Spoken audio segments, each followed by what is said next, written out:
telling people, and especially in Western societies that already have a to-do list that's crazy, that they don't have to do anymore. All they have to do is be. That's the best gift ever. And it's the gift that I hope to give to everyone listening, because it's so freeing to realize that the best thing you can do for yourself to bring everything you want into your life is to get on a vacation vibration, go hang with your friends, have laughs, have fun, and create the experience of life you want, and trust in the process. Because if you can't trust in the process, you can't trust in yourself. And if you can't trust in life, you have no faith. And without faith, life becomes a nightmare, right? Like straight up. And so I'm here to tell everyone that all you have to do is just figure out who you want to be, right? And that is done by a taking away, not an adding in of things. In today's busy world, how can we find the inspiration, knowledge, and energy to live a healthy and empowered life? If we balance and harmonize our mind, exercise our body, live according to the laws of nature, and connect to spirit, can we find a way to heal, become our authentic self, and live our purpose with love?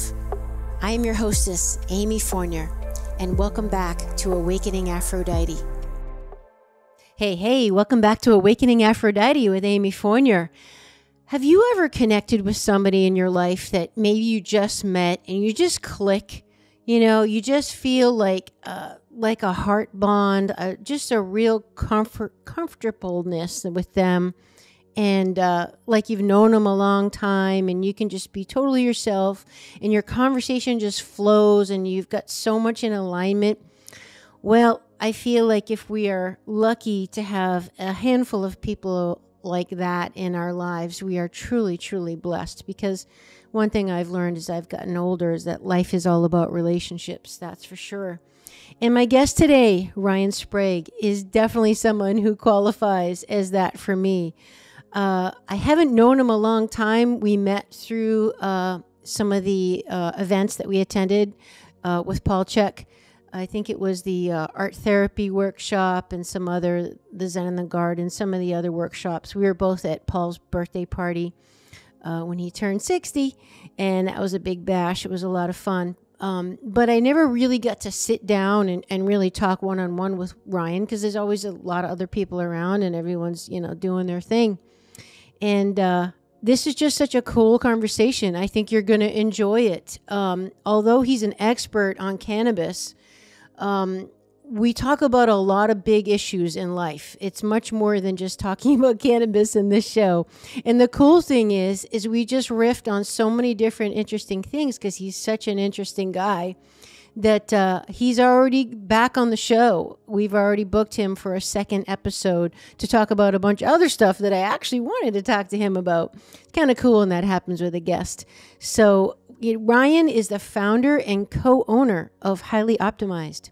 Highly Optimized is a company dedicated to helping its clients transform and become the conscious leaders the world is patiently awaiting. He's also the host of a podcast called Highly Optimized, which is fantastic, and another podcast called This One Time On Psychedelics. And he's the co-creator of a very cool digital course called Connect with Cannabis. It's a whole program, and it comes with a lot of support, very user-friendly, and it's just very popular right now. So his mission in life is helping his fellow brothers and sisters become empowered in their experience and being alive. And he does one-on-one men's coaching. He does plant medicine integration work and coaching. And he even runs retreats, which is super cool. You can find out more about him in the show notes. And I definitely recommend you look him up, and definitely hit up his podcast, because he's just a wealth of information. He's like me, and he's an avid learner about a lot of different topics, and he loves to go deep and really wrap his brain around, kind of taking the information and assimilating it and kind of letting it marinate in you for a little while, and then kind of creating something new from yourself as a result.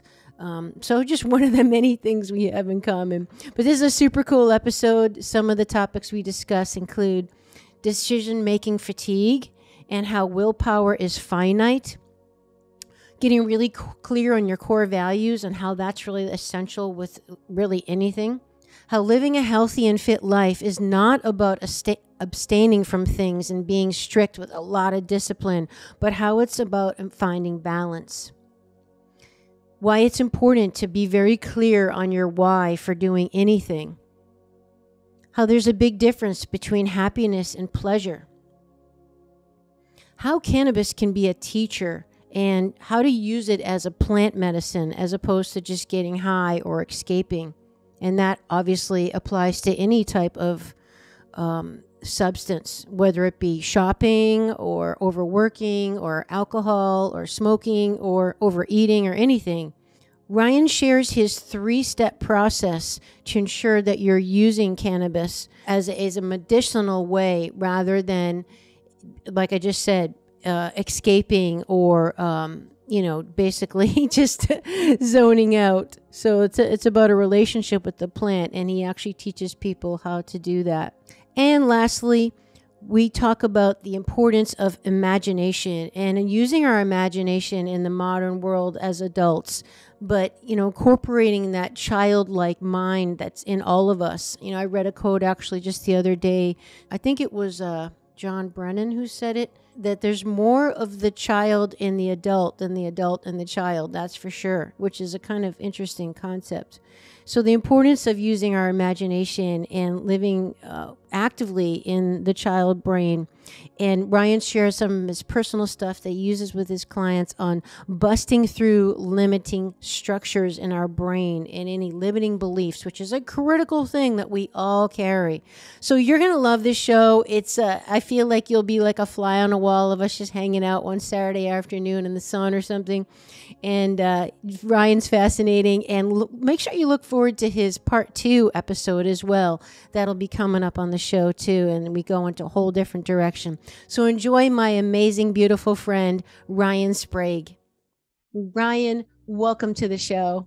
Thank you so much, Amy. It's a pleasure to be here. I am so excited. We're both Boston people. We both know the sun is out, which is a rarity in April in Boston. And so I feel like the gods are on our side today. Indeed, indeed. And, we were chatting that, we have so much in common. And I just feel like you, and there's a handful of people I know in my life that I just feel we're kindred spirits. And we've spoken before about how we think maybe in a past life we might have been related or something, because we just have some kind of really comfortable connection. But more than that, I feel like our current life is very alike, in our personality and the way we live. We both have the hermit archetype in us, and that, the avid learning and the really diving in deep and coming out in the world and sharing things. And we both have a lot of energy and have our hands in a lot of fires, but we're not so much inclined for the behind the scenes technological stuff that drives us crazy. But, we just, it's amazing. And we're both from Boston, but we really don't fit in here. Mm-hmm. And, not at all. Right. I mean, I feel like the more I get to know you, the more I'm like, wow, we are, again, a lot alike. It's crazy. It's wild, and we were chatting before we hit record about how people always ask both of us, oh, you're from California, right? And for a long time, I didn't go to California until I was 28, right? So for a long time, I was like, I don't even know what California is like.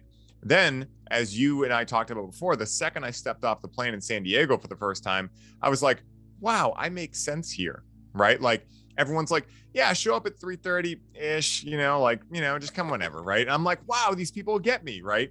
And so it's so funny being in Boston and sticking out like a sore thumb. And, I think it's really cool because it's, at least for me, it's given me a really interesting insight into the world. And it's allowed me to realize that even in the face of, I wouldn't call it adversity, but feeling like the outcast, some of my life and things like that, that everything was happening for me.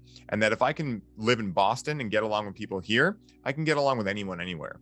And, to Boston's credit, it does have a lot of culture and a lot of fun in it, right? We both know Eddie Madden. That is like the perfect example of what can happen when you grow up in Boston. And so I'm really grateful that, we're all Bostonians and we get to share it, because there is, like, when I go to the other parts of the country, not so much San Diego, but a lot of other parts, people are a little like, wow, Boston seems really cool. And I'm like, well, you got to go to like Southie and experience that. Then you probably won't think it's as cool, right? But at the same time, it is pretty fun, right? And in the summer, so beautiful. We have the vineyard, we have these places. And so and there's a lot of fun here too. Yeah. And the fall is just fall's amazing. Gorgeous. Yeah. So I'm super excited. You know what I always say, Ryan, is that, it pretty much anywhere you live will have 2 months out of the year that really is not cool. I've been in Miami year round. So Miami, July, August, rough, super hot, humid and hot. It's not like an Arizona hot. Yeah. But, Boston, January, February, right? So wherever you live, you have to kind of pick your priorities and the lesser of two evils, So I personally would rather be in Miami in the summer during the really oppressive hot and sticky sweat just by standing there weather of July and August, as opposed to being in Boston in January and February, where you can't even go outside and it's dark at like 2:30 and it's just miserable and everybody's pissed all the time. And it's like, I see that all the time too, because I would much rather be too hot because I can take a cold shower. I got ice and iron here. I can go do a ice bath, right? I can get into the water. I can be shirtless with just shorts on and feel like a primal creature. But when it's cold out, I have to bundle up. I have to stay inside. The sun setting early. Seasonal affective disorder is a real thing, right? It's a real thing. And it's funny because a lot of people, like even for me, right? I'll make it more personal. For me, a long time I heard that disorder and I was like, I don't know, right? And then the first sunny day, it feels like everyone in Boston popped a Molly. Everyone's like feeling amazing. They're like, people are saying hi to you. You're like, wow, this is different, And so it's a real thing. Is. Yeah, and it's absolutely a real thing. And I think what happens too is the older you get, the more it becomes a real thing, because, and this applies to anything even nutritionally, is that the more stress that you've been pulling out of your body reserves, the more that you're getting depleted over time. It's almost like the woman who has multiple pregnancies, usually the first kid is the most healthy kid, because it's pulling off the mother's reserves if she's not replenishing that. So that really applies with anything, your vitamin D stores, your serotonin, your whole lifestyle. It's a big reason why I love what we do, is we both have Czech practitioner training with holistic lifestyle. And it's been a game changer for me. I tell people all the time, because again, I mentioned you have super high energy as I do, but let me tell you, I wouldn't if I didn't know how to eat right for me. Same. I am, and I want to talk to you about this because we're going to get into cannabis, but it's amazing how if I get it wrong, forget it, game over. Like I don't have any energy to work. I have no energy to work out. I'm a different person. And so I'm very chemically sensitive, whether it be good chemicals or bad chemicals or whatever, but true health and happiness is about really self-knowledge and having the courage to follow what works for you, regardless of what everyone else is doing that works for them. Yes. And you said it perfectly. Like, you can ask Rachel, and for anyone who knows me personally, like I am obsessed with eating the right food and doing the right things. And people will often say, hey man, why don't you just have some Oreos, right? Or something like that. And I'm like, listen, I'm not doing this because I'm being overly strict with myself and not allowing myself to have fun. I enjoy having fun. And I usually enjoy having fun in certain types of ways, right? Plant medicines, those kind of things. Not that they're necessarily fun, but you get what I'm saying. I don't mind staying up late and doing those things. Yet the most important value for me is feeling good, because I'm a coach, right? Because I'm a podcast host. It's my responsibility to show up to these events feeling and being on, right? And so for me, I eat the same things every single day, right? Same breakfast, same lunch, same dinner. And it's funny because Rachel will be like, how do you do that? And for me, it's easy. I'm like, I know it works, right? And I go through seasonal changes like I do every 3 months with a season change. I change my foods and things like that. I do different meats, but like the same type of idea, a potato, a meat, right? Some greens, things like that. My days look very similar because, right, as we were talking about a little bit earlier with, being someone who we're great at connecting, we're great at networking, but, decision making, you can get fatigued from that. And so when you look at like people that run really big businesses, they have like 5 different shirts, right? They have like 5 different shorts that are probably all the same, pants, all those types of things. And they're taking a lot of decisions out of their day. And that has been huge for me, because when I go to the fridge, I don't have to think about what am I going to cook? What am I going to make? Everything's already made. I know exactly what day I'm making, and I know exactly how much to make. I know exactly what workouts I'm doing on what days. I know what day my trainer's coming. I know what day I'm doing acupuncture. I know what day I'm going to the chiropractor. And so that way, when I have to make decisions like going on podcasts and chatting and being more flowy, I can save all my reserve of decision making for those opportunities, because that's what's most fun to me. And so people ask me like, why don't you have fun and blah, blah, blah. And I'm like, listen, I have the most fun in my life, but the most important thing to be able to have fun, which is my biggest value, is to make sure that I feel good. And so it doesn't mean that sometimes I won't eat some gluten-free cake or something, right? But I weigh it all of like, okay, do I have a podcast tomorrow? If so, I'm not going to interact with cannabis, right? I'm not going to interact with cake and those types of things. Doesn't mean I never enjoy them, but at the same time, I make sure that I'm using the right kind of mindset behind them. Because for me, with cannabis, for instance, right? That is a weekend thing for me, because I go into my hermitness in the weekend, right? And I journey and I get new downloads and I figure out like, what am I missing? What can I get better at? These types of things. And then when the weekday comes, I want to be in a complete sober state of reality other than cacao, to be able to integrate what I've learned over the weekend and be able to come fully correct on podcasts when I'm doing them, when I'm coming on them, when I'm coaching. That's my biggest, it's what I get the most fulfillment from. And so, if the fulfillment equals me having that type of lifestyle, I'll pay that price every single time. It's worth it. That's just tremendous. I mean, that's just such an important message for everybody to hear, is that, you really figured out the way how to structure your life. And, you've called it decision-making fatigue. And I know research has shown that, willpower definitely has a ceiling. And if you're, a lot of people experience this by, quote unquote, eating well all day long. And they're working hard and they're checking off things on their list and they're getting stuff done and they're being a responsible human being. And then they get home at night and they're exhausted and they're tired. And then all of a sudden, all the willpower goes out the window because they're exhausted. And then they overeat dinner, or they have a bunch of shit before they go to bed or whatever. And then they berate themselves. And the next day they try it again. And it's because willpower you only have so much energy and you run out by the end of the day. I mean, Steve Jobs was famous for wearing the black turtleneck, right? And jeans. I mean, he always had the same, for that very reason, because he reduced one less decision he had to make every day on how to get dressed.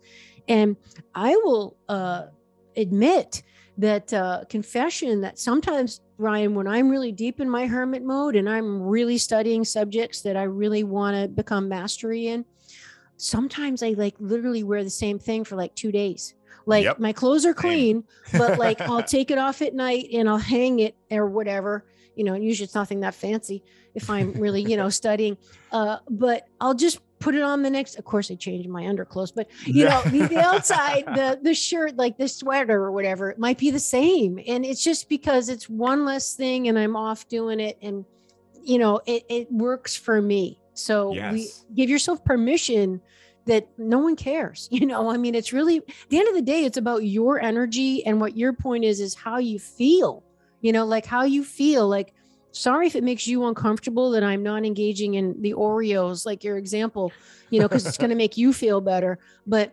it's not worth it to me. And for me, I know I pick my battles. Like maybe it is the Oreos on a Saturday night, but then that means on Sunday, it's not something else, because then I'll be wrecked on Monday type thing. Exactly. And that's like, I think what we're talking about here is the idea of balance, right? Nothing is inherently good or bad, right? It doesn't mean you can't eat Oreos if you're a healthy person. It doesn't mean you can, you can't, have the fun night out with friends and stay up late, right? But it's about weighing it and saying, if I do this, then what am I going to miss out on the next day? And then as an adult, you can go, okay, yeah, I can do that, right? Or I don't do that, right? And so a big part, with this is, I love traveling. And at the same time, for the last 2 years, I said yes to everything on purpose. I was running an experiment where I wanted to go have experiences. I wanted to go meet a bunch of people. And then about May of last year, when Alex and I really buckled down into creating Connect with Cannabis, we made a pact of like, okay, now we're playing chess, right? So now when I'm looking to travel, it's like, okay, what am I looking to get out of this? And is it worth it? Right. And again, Yeah. yeah, strategic, right? Because yes, I want to go everywhere and see everyone, but at the same time, I'm really filled up. My cup gets really filled up of what I'm doing. And so if I'm going to take myself out of the equation and, you know, uproot my life for a little while and go to California and hang out with Paul or anything like that, I want to make sure, like, is this going to give me life force or take it away? Because if it takes it away, like if I'm going to a music festival, let's say, right, where I know I'm going to be, you know, hanging out late and partying and doing those kind of things, I want to make sure, like, hey, have I done enough that I can take a week off after, right? And so when I do work hard and do that, then I give myself that break. And so for anyone listening, it's just about balance, right? Try not to get stuck into the duality of bad and good. Just go, is it worth it, right? Because this is where core values really come in too. Where if you know what your core values are, if you know what you stand for, then you have anchors. And that way you can run your every decision you make through your core values and go, does this line up with my core values? And if it doesn't, ask yourself, is it worth it right now to have this experience if it's going to go against these? And if so, what is the plan to get back in action? Okay, so I'm going to need 3 days after this music festival. I'm going to come home. I'm going to relax super hard. I'm going to make sure that I get 10 hours of sleep every night instead of 8. And then in 3 days, I know my body. I'll be back to normal and I'll be able to keep rocking on the podcast and do my thing. And so that's like some of the most sound advice I ever got from one of my mentors, which was like, hey man, you don't have to be super strict. You don't also have to be not strict, right? But it's about just realizing what being structured does for your life. And also at the times you can lose a little bit of that structure, because like anything, right? Like structure is great up until it's not, right? Balance is great up until it's not, right? So it's about finding kind of if you think about the Tao Te Ching talks about the pendulum swing, right? It's about finding the balance within that, right? Because if you find the balance there, then you're never going to go so high that you have a counterbalance of super low, right? And technically you can apply the law of neutrality and hermetic principles and rise above it. And that's one of the things I've been obsessed with recently, with getting way deep into Joe Dispenza again and diving into Gaia and going back into a little hermit rabbit hole, because I know in the summer, like that's our time to shine here in Boston. So I want to get all my big projects done. So, and a lot of podcasts built up. So then if I want to take a couple of days off and go to the vineyard and hang out and just relax, I can do that, right? Because I've earned it, you know, and it feels so much better when you earn it. Well, I'll share too that I love everything you just said, that in my experience, although I don't coach people privately right now like you're doing, I certainly have been working with people for over 30 years in that regard. And even this has happened to me sometimes, Ryan, that sometimes I feel like we indulge in the Oreos or even the cannabis or the drinking or whatever it is, the over partying or, you know, binge shopping, pick your self-soothing mechanism, right? Because I think it's because what would you say to people who they're trying to self-soothe? They don't know how else to kind of placate that or give themselves that need that's not being met of, look, I had a hard day at work. I really, you know, I did well. I ate well today. I took care of business. I did all these, I did my best. And now it's the end of the day and I deserve this. Like what's the big deal for me to smoke a joint or for me, come on, I'm a good person. I pay my taxes.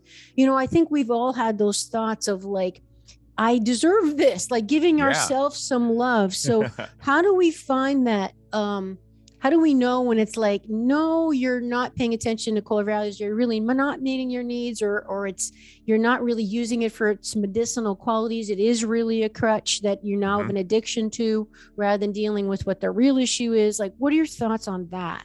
This is a great question, you know, and I'll go a couple different ways here. And the first thing I'll say is a quote that I heard and I reformatted because I never remember quotes exactly. But to the degree that you don't have a deep why, like a deep meaning in life, you're going to distract yourself with cycles of pleasure.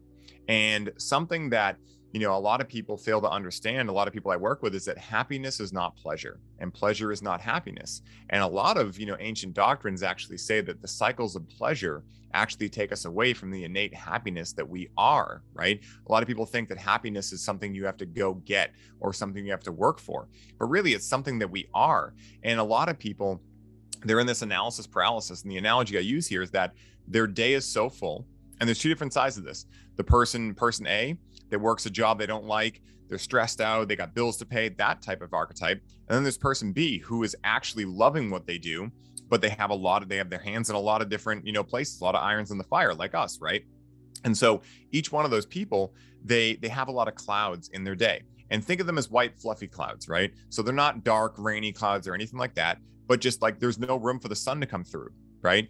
And so the sun, in that sense, could be happiness, it could be fulfillment, it could be relaxation, it could be any of these things. But if their mental process, if they're up in their heads so much that just literally it's like they have a traffic jam in their mind, no matter if you're loving what you do or you're not liking what you do, you're going to have these clouds. And so what I always say is that to the degree that you're filling your calendar up or your to-do list up that much, because I've been through this, it's the degree to which you're missing a connection to yourself and you're not really knowing yourself. Because if you did, you'd understand like, okay, like for me, right? Like I know I interact with cannabis on the weekends. And that way during the weeks, like this is actually how I use cannabis. And one of the main reasons I use it is because I use it as a teacher. And so what I mean by that is that I know that when I interact with cannabis, I can relax. I can feel content, right? I can be silly. I can be a certain side of myself that I would describe as vacation vibration, right? Everything is right in the world. Everything's perfect.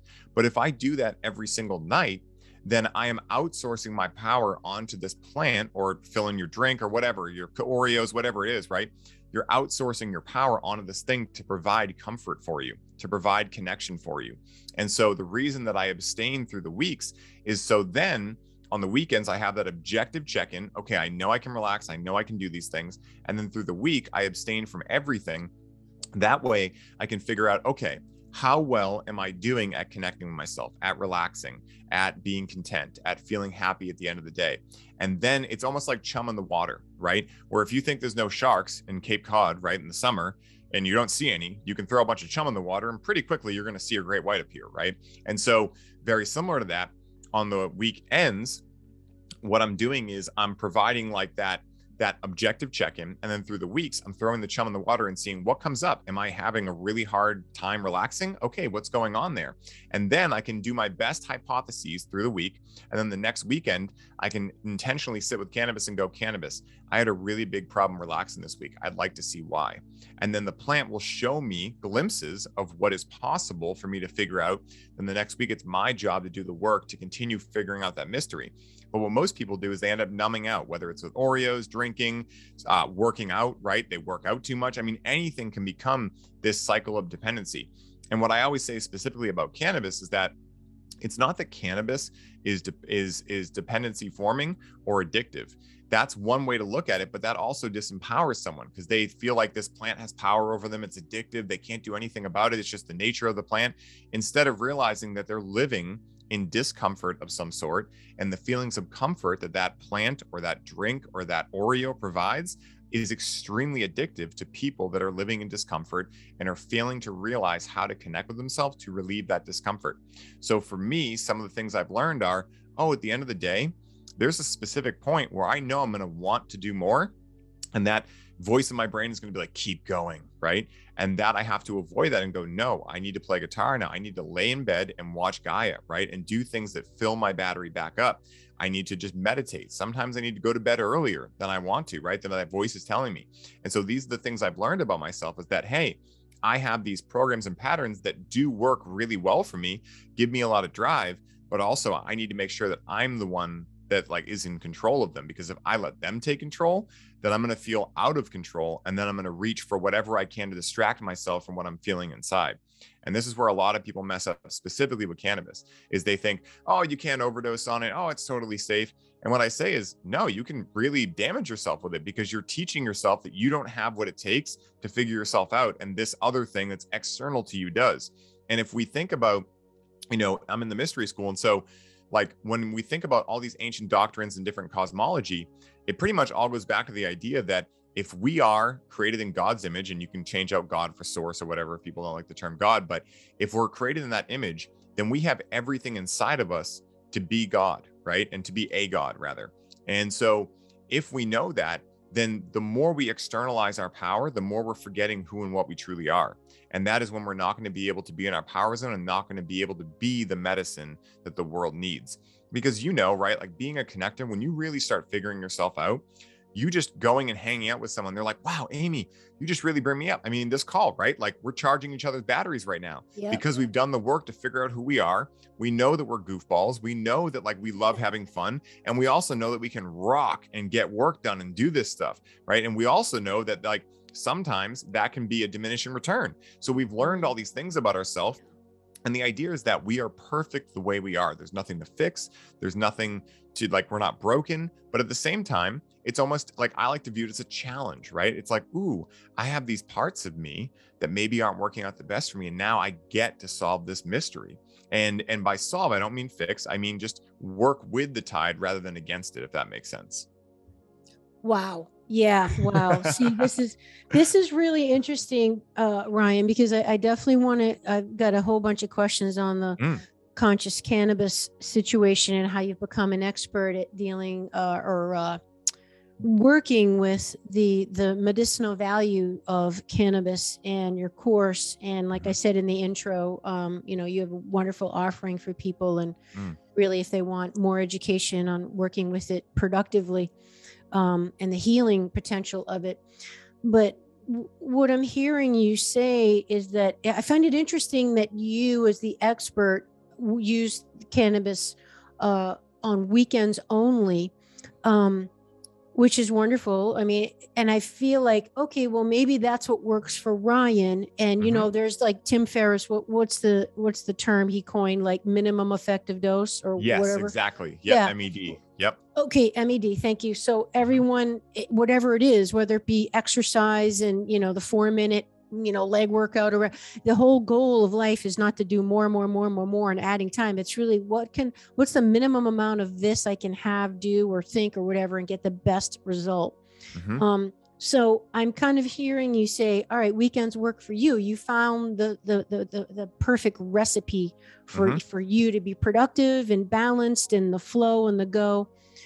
But what about someone that maybe feels like, okay, but I am using cannabis not me, but I am using cannabis every day, just a little bit. And I've learned to listen to my body, because I've known my body, there's been days where I overdo it and then I have bad reactions. And now I've learned to really embody and check in. So when my body tells me that's enough, no more, like you play the guitar and you take a nap or whatever you said, is that's it. So how, like, say maybe they're using it almost like coffee, right? Like some people have coffee every day, and like Paul Chek talks about, he has 1 espresso every day. If he had 2, he'd be wrecked. 1 is the perfect minimum effective dose.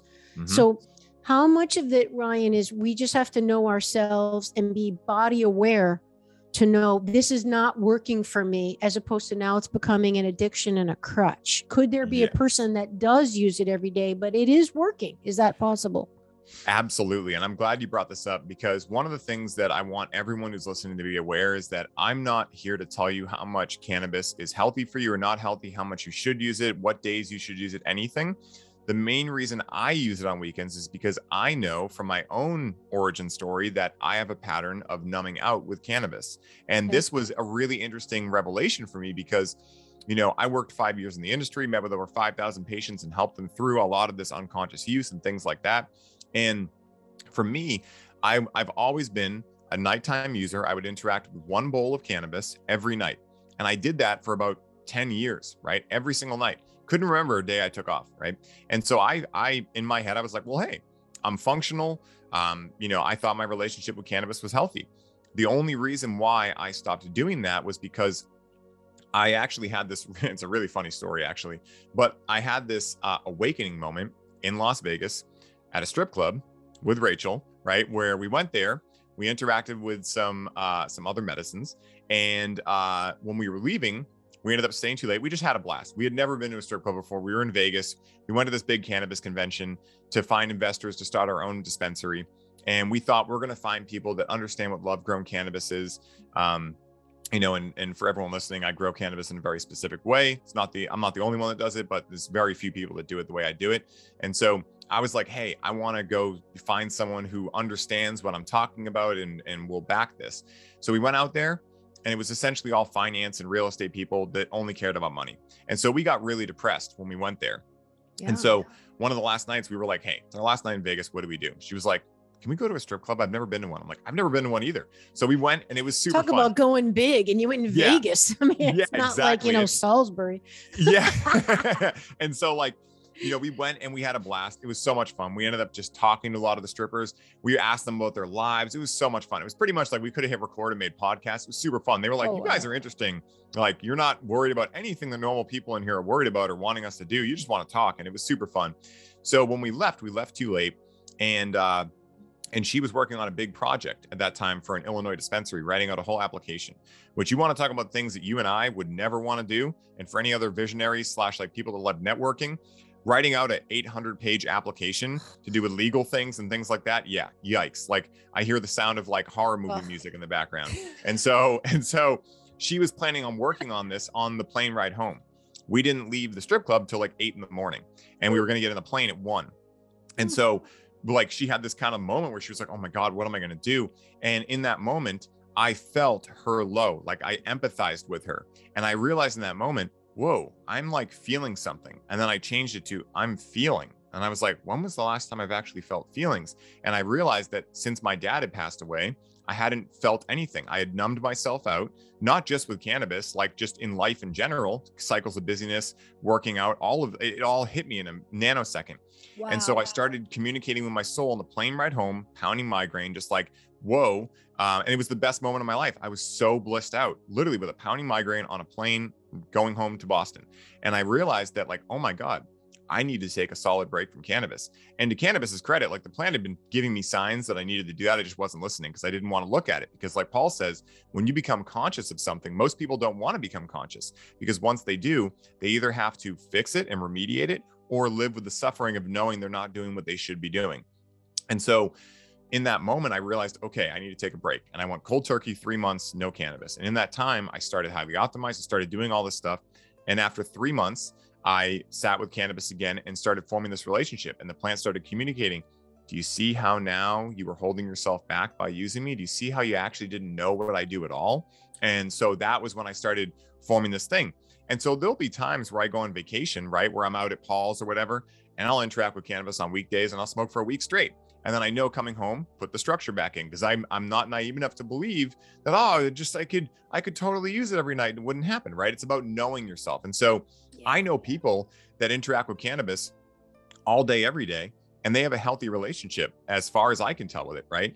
Like they're creating, they're doing everything they're supposed to be doing. That just wasn't my personal story with it. And so what I would say is that the main thing here is asking yourself why you're using something. And I have this 3-step process for anyone who's interacting with really anything. I use it for cannabis, but it works for anything that can allow you to ensure that every time, I'll use cannabis again as an example, every time you sit with cannabis, you know that you're doing so consciously, you know that you're going to gain something from the experience, and you know that you're going to be able to have a process to integrate it into daily life. Because I'm a firm believer that these plant medicines, you don't need to go have more medicine to have a better life. I'm a firm believer that not everyone is meant to interact with psychedelics. Not everyone is meant to interact with cannabis. You don't need to interact with these medicines to have an amazing life. There's certain people that happen to vibe well with these plants and they sit with that. So for anyone listening, I'm not telling you have to interact with cannabis. You don't, right? I know plenty of people that don't interact with cannabis and they have fucking awesome lives, right? But at the same time, if you are someone that likes these plants, with great power comes great responsibility. And so what they're really meant to do, as I've figured out, is show you glimpses of what your life could look like without all the challenges and programs and patterns you might have running, limiting beliefs, all these things. And then it's your job to figure out the how. So they'll show you the what, right? This is what could happen in your life.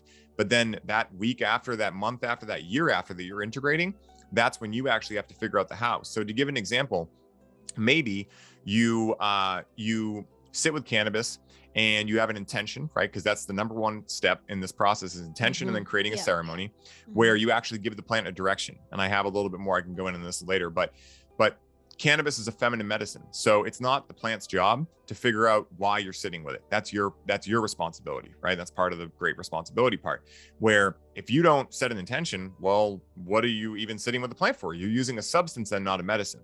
And neither one is bad or good. It's just important to know the distinction. I'm not saying you can't just interact with cannabis for fun. You can do whatever you want, right? We're all sovereign beings. But for me personally, I teach people how to use it as a medicine and as a teacher.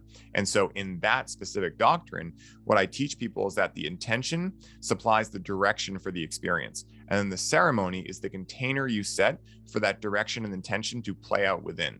And I can give some examples of that. But the second step to that is then you're going to be able to surrender. And surrender is a term that kind of gets people a little like, puckered, because they're not exactly like, it's a scary term, right? Like, oh, surrender. It's like letting go of control is scary, but it's much scarier if you don't know what you're surrendering for, why you're surrendering, or what might come up. So to give an example, maybe you set an intention to release emotion, right? Or maybe even you set an intention to feel happiness. Now, if you understand that cannabis works as a teacher of medicine, then what might happen is you set an intention for happiness, and then a lot of dark thoughts start coming up, right? So if you understand how this plant works and you understand surrender, then you might realize, okay, I might be feeling these thoughts because this is standing in the way of me actually being able to create happiness in my life. So now you know that like you're surrendering for something, versus you hit a bag of a volcano at a party, you're having fun, and all of a sudden you start getting a cold sweat and you're like, what's happening, right? That's really hard to start surrendering into because you didn't expect that to happen. Yeah. Once you set an intention, you know that anything is possible, right? That's why the second step is surrendering. And really in surrendering, you unlock all of your creative potential, because your creative potential is held up by these limiting beliefs, by these disempowering stories you're telling yourself, by these programs and patterns that were instilled in you by society. And so as you're surrendering, you're unlocking a lot of your creative potential.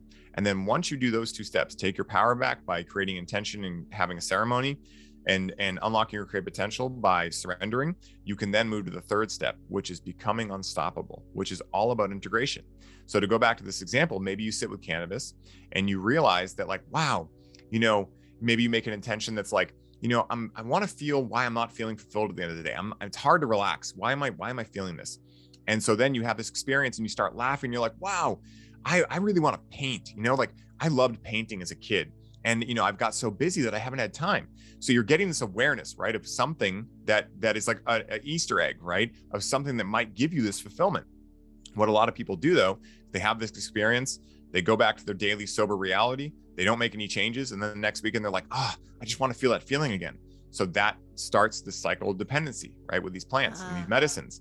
And so instead, what you could do is, after you come out of this experience, you start looking up paint classes, right? You find one local to your area, you sign up, you end up going, you have a blast, right? You end up continuing to go, you meet friends there. One time the instructor's sick, he's like, can you fill in, right? You start teaching classes, and all of a sudden you're starting to now become the artist you've always wanted to become. That is you figuring out the how and integrating. And so it's a long-winded answer, but like that's why I use cannabis and the frequency I use it. And those are some steps to ensure that anyone listening, no matter how much you're choosing to use cannabis, because there's no right or wrong objective answer to this, but that process ensures that you're interacting with it consciously. Because I feel the only important thing is not how much you use it, how much you don't use it, any of these things. This is just my personal way of using it, but it's to ensure it's conscious, because that's how you're really going to get a higher quality of life from these medicines and teachers, rather than using it as a substance, which, hey, might give you some great feelings, but it's not going to be able to give the insights that using it as a medicine or teacher will. I love that. That's just so important. Intention is the big takeaway word, is bringing it to your conscious awareness rather than just automatically whatever, either vaporize it or smoke it or whatever you do with it. And it's like a cup of coffee, rather than automatically, because you're in the habit of just making a coffee every morning, really become conscious and, having your intention. But I'm curious, and I know we're up against time here, but just to kind of wrap that up, and I'm really looking forward to having you come back for part 2, by the way, because I got a gazillion more questions for you on this.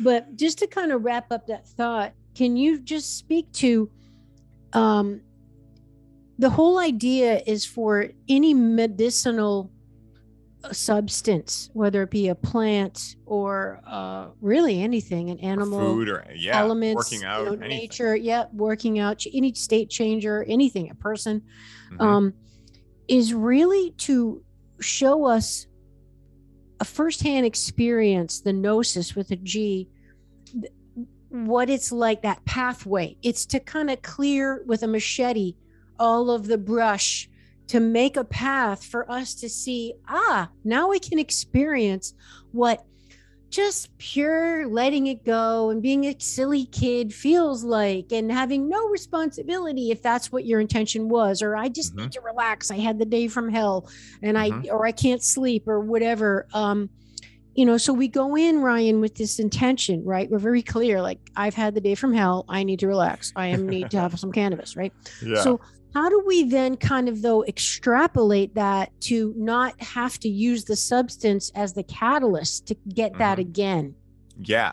So great question. So the way in which I would go about that, and again, my way is not necessarily the right way, the only way, but this is the way that I would do it, is in that scenario, if I'm really feeling stressed out, right, and I'm feeling the call to the plant, what I would do to ensure that I'm using it as a medicine and teacher, because that's what's important for me, is I would sit with the plant and go, cannabis, I'm having challenge relaxing, and I'm looking to find ways in which I can relax that I don't need to necessarily have you in my life to do so.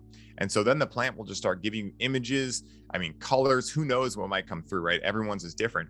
But at the end of the day, one of the best things that cannabis does, and this is one of the ways that I teach understanding how cannabis works, is it invokes imagination. And just like you were saying with children, right? I'm not a religious person, but in the Bible, it states that if you want to enter the kingdom of heaven, you must first enter the mind of a child. And so what is the mind of a child? It's imagination. It's beginner's not knowing mind. anything. Yep. Yeah, it's curiosity.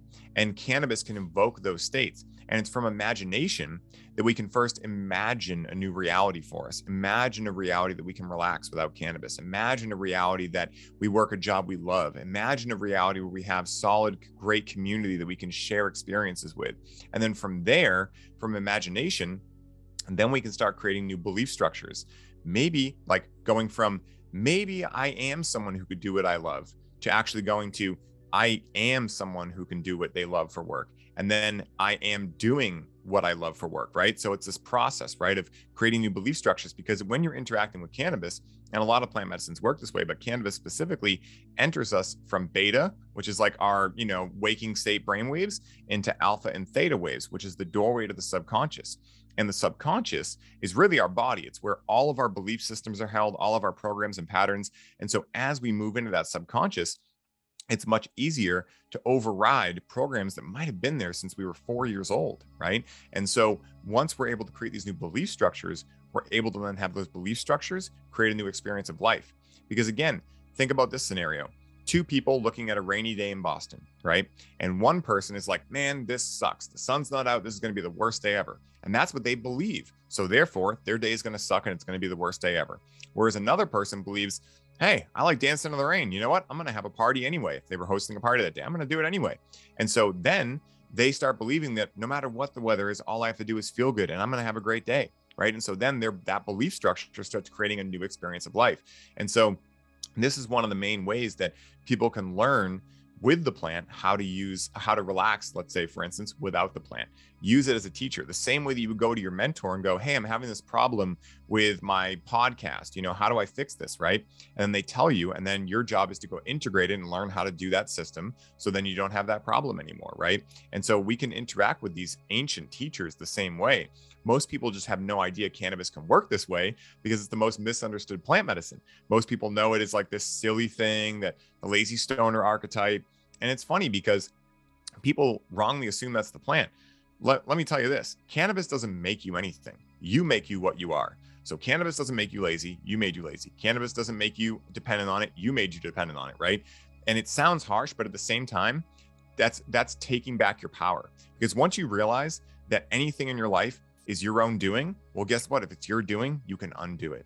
And what a sense of power that is. So I say always, it stings for about 5 minutes to take ownership over your life. And then on the other side is a world of possibility.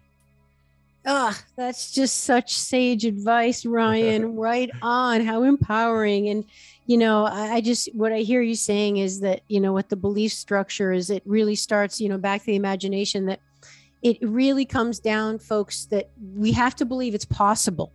And Yes. I hear that's what you're saying with having the child's mind, and just to can it even be possible? Because if you don't even think it's possible, then you're never going to get out of the crap. You know what I mean? Exactly. You've got to at least be able to, and it starts in the imagination. And what I also hear you saying is that you actually engage with cannabis before you engage with cannabis. Yes, you know, exactly. That's really, really interesting. Before you Yeah. physically actually engage with it, you're connecting with the plant emotionally, spiritually, psychically. And that's something we can all do with any substance, right? Or, so you're Yes. bringing your consciousness basically before you actually, your body is following your conscious decision. It's not the other way around. It's not like you habitually do it, and then after the fact you're like, oh crap, I did it again. Yes. Yeah. And so that's why I say intention is the main thing, because if you're someone who just notices you come home from work and you just are, before you know it, you're smoking a bowl, even if you continue doing that every night, but before you hit that bowl, you stop and you have that pattern interrupt of going, why am I doing this? Right? I'm doing it to relax. Okay, cool. Then you at least have a reason. And now it's conscious, right? You've brought the unconscious into the conscious. And that's a lot of what life is. And so like, that's one of the best ways for anyone listening to ensure that no matter how much you're using cannabis, you could decide that you want to continue using it every day. Totally fine. You are your own sovereign being and you get to decide how you interact with life. But at the end of the day, I'm here to tell you that if you interact with things consciously, your food, your connections, everything, you're going to get more zest for life out of it, right? Because you start realizing that you create your own reality. And what is every ancient doctrine since the dawn of time telling us? That we are the creators of our own lives, right? And so it's so powerful. And what I choose to believe is that I can talk to the spirit of cannabis even when I'm not sitting with the plant. Now, can I prove that in a scientific study? Nope. But does it matter? Also no, because I choose to believe it. And so because I choose to believe it, it is now possible in my life. Because if you understand quantum physics, you understand through the observer effect and these types of things that we are the creators of reality. And when you understand how things like quantum physics apply to your concept of life, it empowers you so much. And so I recommend anyone who's interested in this stuff, go into Joe Dispenza's work. I mean, that guy is one of the best at keeping things simple where you can understand it and not have to be a super science brain to understand this stuff.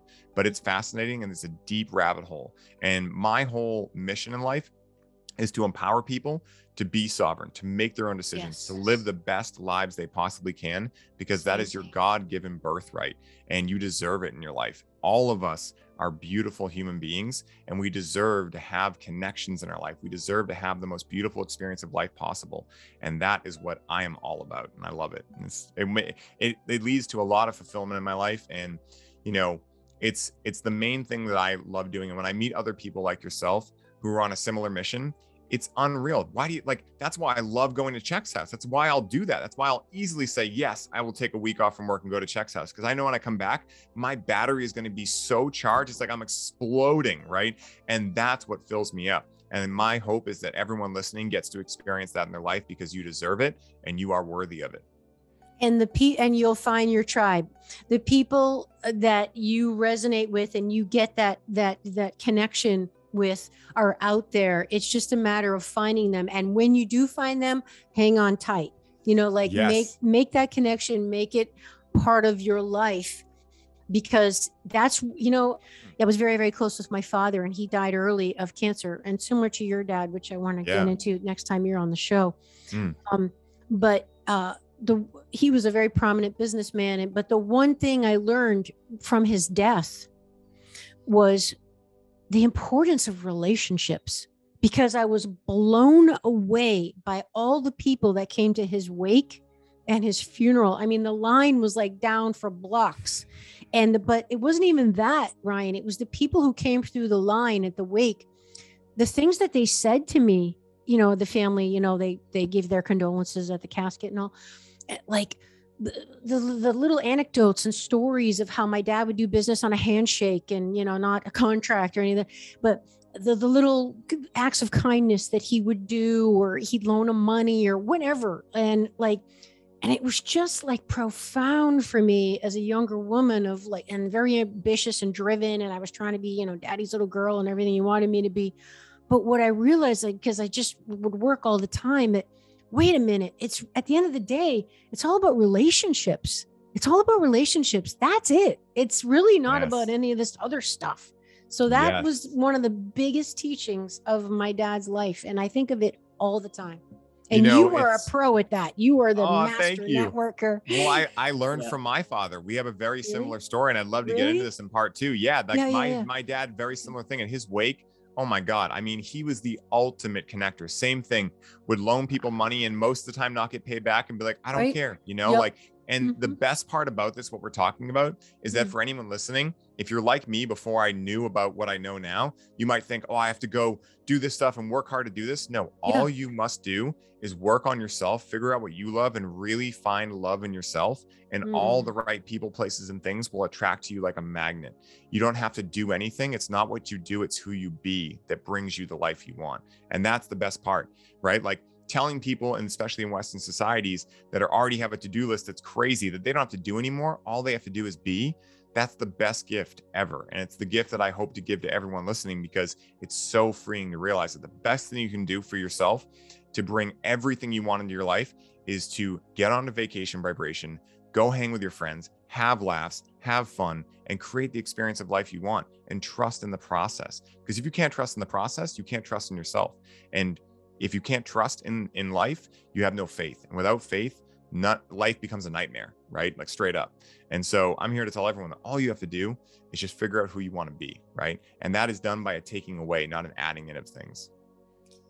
Ryan, how can people find you? Tell us about your amazing course, and don't worry, everybody, he's coming back on the show because we get a lot more to learn from Ryan, the master. Amazing. You are a reincarnated wise man, that's for sure. How can people find you, Ryan, and what would you like to direct them to, please? Yeah. So first of all, I want to say this is amazing. I can't wait to do part 2. We might have to do this like this weekend if you're available, because I would love to just dive right back in. This is so much fun. I'll let you go to the bathroom and come back. And yes, exactly. I'll go to acupuncture, come back fully charged, and let's go. And so on Instagram, I'm always on Instagram. I send voice notes, so hopefully people are okay with that, because I love voice noting. So at the real Ryan Sprague, my last name is spelled Sprague. That's my personal Instagram. You can check out the business Instagram, where we're constantly giving out free tips and pieces of advice on, conscious cannabis use. That's at highly.optimized. And then we also have a free Facebook group called the Ceremony Circle, where every week we're making more informative posts on there on how people can take back their power in their relationship with cannabis and themselves, and learn to connect deeper through the power of the plant. And every Thursday we do a live in there on Zoom, where you can come in, you can ask me anything you want. I'll throw out some subject, and it's really like an off-the-cuff podcast I do with the entire community. It's super fun. Wow. And then I have both the podcast, the Highly Optimized podcast, and this One Time On Psychedelics podcast, which can be found anywhere that podcasts are found. And then the website is highlyoptimized.me. And so those are the best ways to get in touch with me. And I'm super excited. Wow. I love chatting. So you are such a gift to humanity. I mean, listen to all those service outlets, everybody that he's just, wow. If you want an example of someone who's really living their Dharma, here we go, Ryan Sprague, and your partner, Alex Morningstar, whose last name I love, which is the best last name ever. I just love saying his name so well too. Right. It's so good. I'm like, can I just say your name, Alex Morningstar? It's like, what a great name. You guys are just so beautiful. And everyone, that'll be in the show notes. I know we got to let you go, Ryan. We're going to have him on again soon, everybody. I know you're going to love this show. I know you got a lot out of it. Thank you for sharing it. Thank you for commenting on it. And hey, everybody, let's do this thing. Okay. Ryan, thank you so much. Would you like to support my mission to help empower people all over the world to be all of who they truly are? If so, please subscribe to the show, leave a review on iTunes, and share it with a friend. And if you're looking to take immediate action to align your energy and optimize your health, visit amyfournier.com. Thanks for listening to Awakening Aphrodite. Let's awaken her together in you. I'm your hostess, Amy Fournier, and I already can't wait to be with you again and for you to hear what I have planned for the next show. Thanks for listening to Awakening Aphrodite with Amy Fournier. To learn more about Amy, check out her website, amyfournier.com. That's AMYFOURNIER.com. You can also check out Amy's live and on-demand virtual fitness and yoga classes, and sign up for her newsletter to receive a free mini ebook of 3 of her top tips for making holistic health a lifestyle. Again, that's amyfournier.com, and get your ebook sent to your email immediately. Connect with Amy on the daily on Instagram at FitAmyTV, FitAmyTV, and watch many of the podcast episodes and subtopic clips on her YouTube channel, which is also FitAmyTV. Enjoy, and we'll see you next time on Awakening Aphrodite.